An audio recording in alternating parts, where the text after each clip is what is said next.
Hello friend, જય દ્વારકાધીશ, રાધે રાધે। આજે આપણે બનાવશું પૂરી। તેના માટે મેં અહીંયા પલાળેલા મગ લીધા છે, 1 વાટકો જેટલા। તે આપણે મિક્સર જારમાં ઉમેરી દઈશું।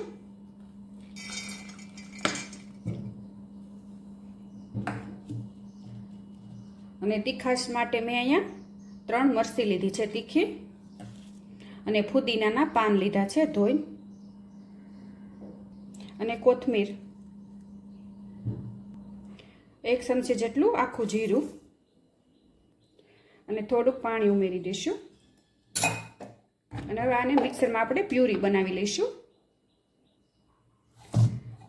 અને અહીંયા આપણી મગની પ્યુરી તૈયાર છે। જો આવી રીતે આપણે પ્યુરી બનાવી લેવાની।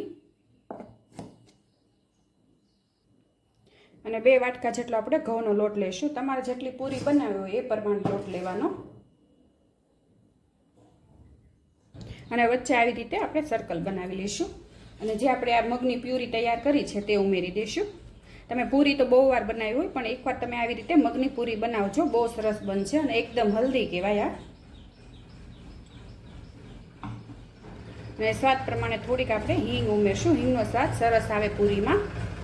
અને સ્વાદ પ્રમાણે મીઠું ઉમેરી દઈશું। અને મોણ માટે તેલ ઉમેરી દઈશું। અહીંયા મેં 2 પાવડા જેટલું તેલ લીધું છે। અને આવી રીતે આપણે મિક્સ કરી લઈશું। પહેલાં આપણે પાણી નથી ઉમેરવાનું, જે આપણે પ્યુરી બનાવી છે એનાથી લોટ બાંધી લેવાનો છે।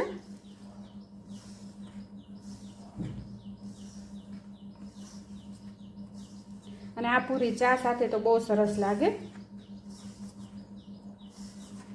તો તમે આવી રીતે આપણે લોટ બાંધી લઈશું। અને હવે છે ને આપણે જે આ મિક્સરમાં આપણે પ્યુરી તૈયાર કરી હતી એમાં થોડુંક પાણી ઉમેરી અને થોડુંક સાફ કરીને આવી રીતે લોટમાં રેડી દઈશું।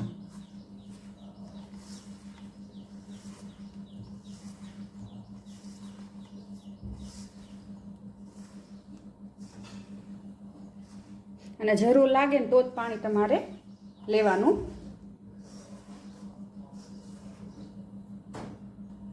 અને અહીંયા મને હજી થોડીક પાણીની જરૂર લાગે છે, તો થોડુંક પાણી ઉમેરશું। આપણે જેવો પૂરીનો લોટ બાંધીએ છીએ ને તેવી રીતે આ બાંધી દેવાનું।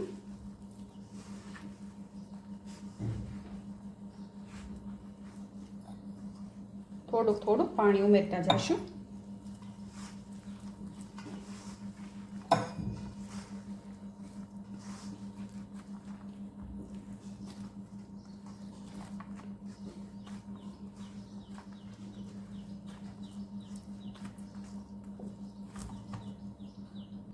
અને થોડાક તલ ઉમેરી દેશું। હું તલ ઉમેરતા ભૂલી ગઈ હતી, અને વ્હાઈટ તલ હોય તે પણ હાલે અને બ્લેક પણ ચાલે।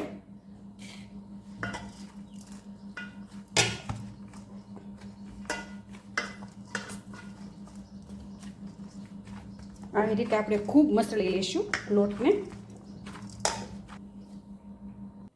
અને ઢાંકીને 10 મિનિટ માટે મૂકી દઈશું। 10 મિનિટ જેટલું થઈ ગયું છે। હવે આપણે એને તેલવાળો હાથ દઈ દઈશું, એટલે થોડુંક તેલ ઉમેરી અને મસળી લેશું।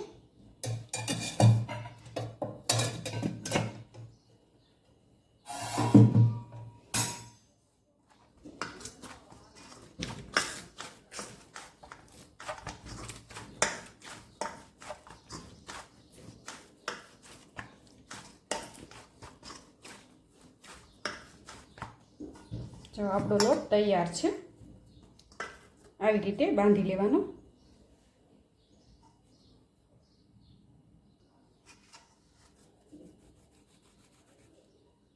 અને હવે નાના નાના આપણે પૂરી સાઈઝના લુવા કરી લેશું।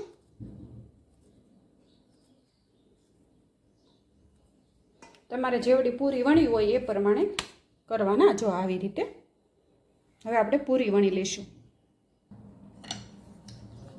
અને આવી રીતે આપણે પૂરી વણી લઈશું। જેમ આપણે પૂરી બનાવીએ છીએ તેવી રીતે જ વણી લેવાની।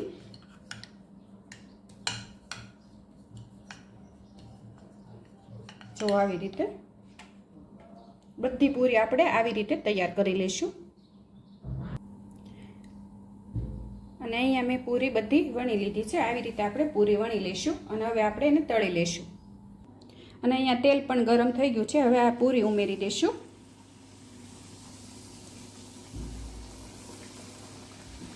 અને આ પૂરી એકદમ સ્વાદમાં સરસ લાગશે. તમે પણ સાદી પૂરી જે બનાવો છો તે પણ ભૂલી જશો. તમે એકવાર આવી રીતે મગની પૂરી બનાવજો. અને બાળકો તમારા કઠોળ ન ખાતા હોય તો તમે આવી રીતે પૂરી બનાવીને આપી શકો.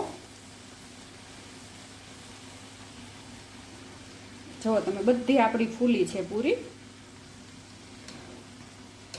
સવારે બનાવવાની હોય તો તમારે રાત્રે મગ થોડા પલાળી દેવાના. જો એકદમ ફૂલીને દડા જેવી આપણી પૂરી તૈયાર છે.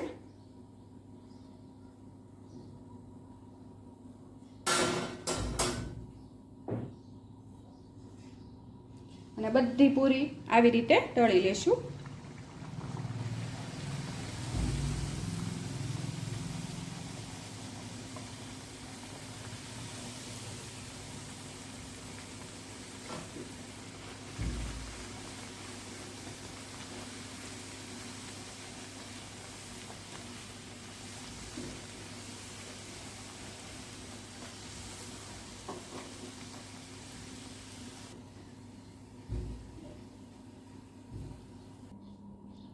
અને અહીંયા મેં પૂરી બધી તળી લીધી છે.